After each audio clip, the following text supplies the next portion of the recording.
Alors, donc ici, on va utiliser aussi la même notion en fait pour le quotient.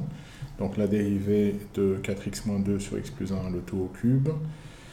Ça va faire donc un f' fois g moins g' fois f. Et là, alors, on ne doit pas oublier la parenthèse sur g carré.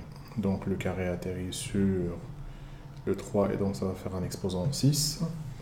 4 facteurs de x plus 1 au cube, moins 3 fois x plus 1 au carré, parce que ici, ce qu'on a utilisé, c'est un f exposant n, le tout prime, égale à n fois f' fois f exposant n moins 1. Alors, après, l'idée, c'est de factoriser au maximum entre le premier bloc, enfin le premier terme, moins le deuxième terme.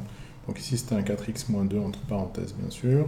Donc on met x plus 1 au carré et on ouvre le crochet et il reste un x plus 1 dans le premier terme et un 4x moins 2 avec le 3 dans le deuxième terme.